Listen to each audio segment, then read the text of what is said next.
नमस्कार दोस्तों, जय माता दी। तो दोस्तों, कैसे हैं आप सभी।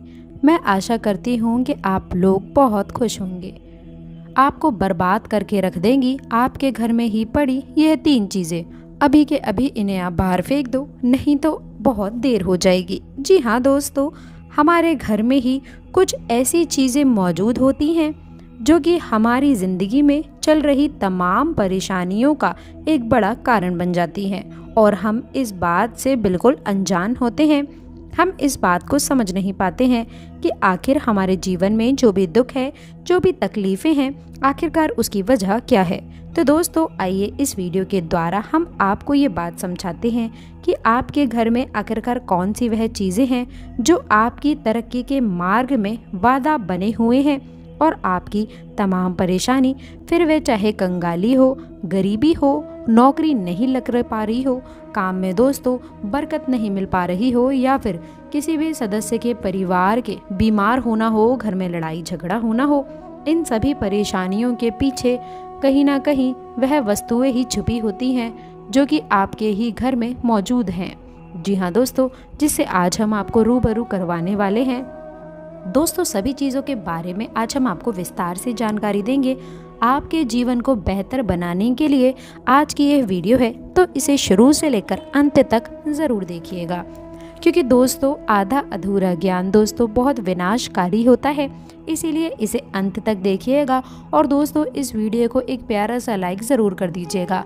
हमारे ज्योतिष कार्यक्रम आपके लिए अब रोज़ाना एक ऐसी उपाय वाली वीडियो लेकर आएंगे जो आप लोगों को कंगाल से भी मालामाल बना देगी।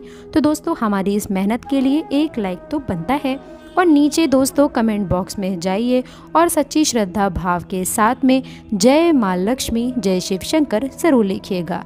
माता लक्ष्मी आपके घर में हमेशा बरकत बनाए रखेंगी और धन दान्य की कभी भी कमी आपके घर में नहीं होने देंगी। तो आइए जानते हैं कि आखिरकार वह कौन सी चीज़ें हैं जो आपकी बर्बादी का केंद्र बन रही हैं। दोस्तों, दुनिया का हर व्यक्ति ये बात चाहता है कि वह अमीर बने और वो हमेशा सुखी रहे, उसके जीवन में कभी लड़ाई झगड़े ना हो, वो कभी भी बीमार ना हो, उसके परिवार में कोई भी बीमार ना हो, उसके घर परिवार में हमेशा सुख हो, समृद्धि हो बनी रहे, घर का वातावरण हो वो भी सकारात्मक ऊर्जा से भरा रहे। परंतु दोस्तों, क्या आप ये बात जानते हैं कि वास्तुशास्त्र के अनुसार नकारात्मक ऊर्जाएं आपको आपके घर और जीवन के समस्त गतियों के लिए नुकसानदायक बन सकती हैं। अनजाने में ही दोस्तों आप कोई ऐसी भूल कर बैठते हैं जिससे कि आपके घर में नकारात्मक ऊर्जाएं हावी होने लग जाती हैं और धन हानि होने लग जाती है, घर में लड़ाई होने लग जाती है, घर के सदस्य बीमार होने लग जाते हैं। दोस्तों, बच्चे शरारती तो होते हैं, कुछ आप क्रोधित हो जाते हैं, बच्चे आपका कहना नहीं मानते हैं, आपकी शादी नहीं होना, ये सारी चीज़ें नकारात्मक ऊर्जा के कारण ही होती आती हैं। दोस्तों, यदि वहीं पर ही घर में किसी भी तरह की नकारात्मक ऊर्जा नहीं होनी चाहिए, आपके वास्तुशास्त्र के अनुसार कुछ ऐसी चीज़ें हैं दोस्तों जो आपके घर में नकारात्मक ऊर्जा प्रदान करती हैं। इन्हें घर से बाहर निकालना ही बुद्धिमानी होती है। जी हाँ दोस्तों, इनका घर में होना आप सभी के जीवन के हर क्षेत्र में दोस्तों आपको रुलाता है, चाहे वह धन हो, चाहे वह सुख दुख हो, सभी चीज़ों में दोस्तों आप लोगों को हमेशा आपको रोना ही पड़ता है। दोस्तों, आखिरकार होता क्या है, कई बार कुछ ऐसी चीज़ें होती हैं हमारे घर में जिस पे हमारा ध्यान नहीं जाता है। कुछ चीज़ें ऐसी होती हैं जिसका दोस्तों हम उपयोग नहीं करते हैं, जिसे हम यूज़ में नहीं लेते हैं। कुछ चीज़ों को पढ़े पढ़े सालों बीत जाती हैं, दशकों बीत जाते हैं, परंतु हम उसका यूज़ नहीं करते हैं और वह कोनों में ही पड़ी की पड़ी रह जाती हैं, चाहे वह उसका दोस्तों सड़न लग जाए या कुछ भी हो जाए। परंतु क्या आप ये बात जानते हैं कि अगर हम किसी भी चीज़ को ऐसे ही पड़े रहने देते हैं, जिसको हम दोस्तों हाथ भी नहीं लगाते हैं, यदि एक समय तक उस पर अगर आपको ध्यान नहीं दिया जाए तो वह भी अपनी ओर नकारात्मक ऊर्जा का दोस्तों खिंचाव करने लग जाता है। इसलिए हमेशा इस बात का ध्यान रखिएगा कि आपका घर चाहे छोटा हो या फिर बड़ा क्यों ना हो, लेकिन घर की प्रत्येक चीज़ को दोस्तों हिलाया डुलाया करें। 6 महीने साल में तो कभी ना कभी ये काम ज़रूर करा करें, क्योंकि सालों बीतने के बाद में यह चीज़ें पड़ी पड़ी अपनी ओर नकारात्मक ऊर्जाओं को खींचने लगती हैं। अपने घर में साफ सफाई नियमित करते रहें और आप अपने घर में कभी भी जाले उत्पन्न ना होने दें। क्योंकि दोस्तों जो मकड़ी के जाले होते हैं वह घर में लक्ष्मी जी को प्रवेश नहीं करने देते हैं। और अगर ऐसे घर में जहाँ मकड़ी के जाले होते हैं वहाँ पर घर में माता लक्ष्मी कभी भी प्रवेश नहीं करती हैं। और वही खास करके घर के द्वार पर तो कभी भी मकड़ी के जाले नहीं होने चाहिए।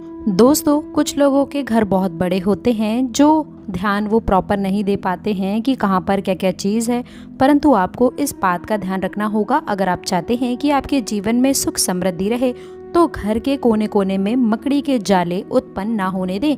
इस बात का आपको कबाड़ का पूरा ध्यान रखना होगा। घर में साफ सफाई रखना बहुत आवश्यक होता है, लेकिन यदि आप इस कार्य में यदि लापरवाही करते हैं तो यह आपके लिए हानिकारक तो बनेगा ही।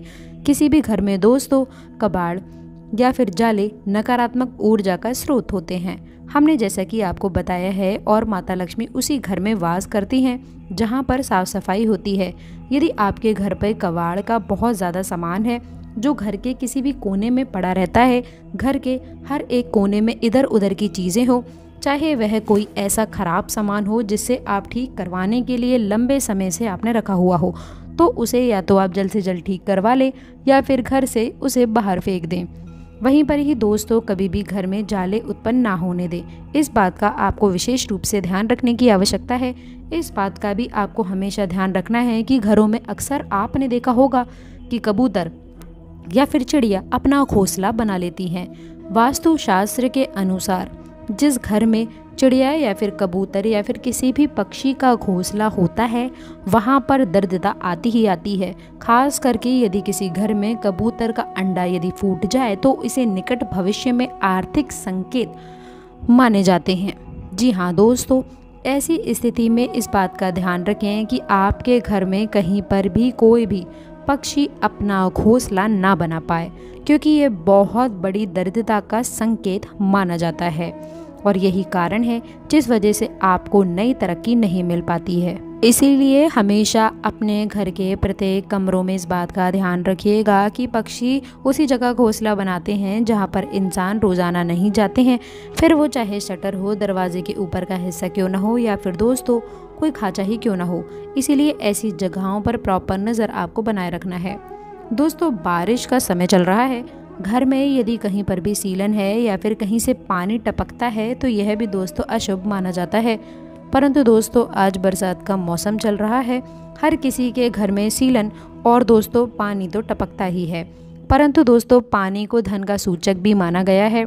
जिन भी घरों की दीवारों में सीलन हो वहाँ पर दोस्तों माँ लक्ष्मी प्रवेश करने से पहले बहुत ज़्यादा सोचती हैं। इसलिए इस बात का ध्यान रखिएगा कि बरसात खत्म होने के बाद ही आपको अपने घर की सीलन को ठीक करवा लेना है। पानी टपकते हुए को प्रॉपर ठीक करवा लें ताकि पिछले समय आपके संग में कहीं पर ही सीलन ना हो, कहीं पर भी पानी ना टपके। और इन चीज़ों का बाथरूम और पानी की टंकी का भी पूर्ण रूप से आपको ध्यान रखना होगा। जिन घरों के नल से पानी टपकता रहता है वहाँ पर रहने वाले सदस्यों को भी जीवन में आर्थिक परेशानियों का सामना करना पड़ता है। इसीलिए आपको इस समय अपने घर पे बाथरूम हो गया फिर चाहे कहीं का भी नल हो गया, दोस्तों पानी को बिल्कुल भी व्यर्थ ना जाने दें। एक बूंद भी यदि पानी टपकता है तो इसका बहुत बड़ा प्रभाव आपके जीवन पर पड़ता है। अगली चीज़ जो दोस्तों है उसे ज़रा ध्यान से सुनिएगा। कांटेदार पौधे। दोस्तों घर की सुंदरता बढ़ाने के लिए पौधे लगाने का चलन बहुत ही तेज़ी से बढ़ा हुआ है। हर कोई अपने घर के आंगन में या फिर घर के किसी भी छोटे गार्डन में कांटेदार पौधे लगाते हैं दोस्तों। परंतु क्या आप ये बात जानते हैं कि गमले लगाना या फिर कांटेदार पौधे को गमले में लगाना या फिर कुछ ऐसे पौधों को जिनमें लगाना बहुत ही मना होती है। यह अपनी ओर नकारात्मक ऊर्जाओं के साथ साथ बहुत ही दोस्तों असकारात्मक चीज़ों को अपनी ओर आकर्षित करते हैं। दोस्तों पौधे गमले में लगाए जाएं या फिर घर के गार्डन में, लेकिन इस बात का ध्यान रखें कि कभी भी कांटेदार पौधे ना लगाएं। वास्तु के अनुसार कांटेदार पौधे होने से घर के सदस्यों के जीवन में दोस्तों हमेशा बाधाएं आती हैं। स्वास्थ्य दोस्तों नर्म होने लग जाता है। ऐसे पौधे जिनसे दूध निकलता हो उनको भी घर के आंगन में लगाना बहुत ही निषेध माना गया है। इसलिए हमेशा इस बात का ध्यान रखें, चाहे वह गुलाब का भी पौधा क्यों ना हो, घर के आंगन में ना लगाएं, क्योंकि जिस भी पौधे में कांटा है फिर वो चाहे कैक्टस हो, गुलाब हो, घर के आंगन में उसे ना लगाएं। तो आशा है आपको हर चीज़ समझ में आ गई होगी। ऐसी ही और जानकारी के लिए चैनल को सब्सक्राइब करें और कमेंट भी ज़रूर करें। धन्यवाद।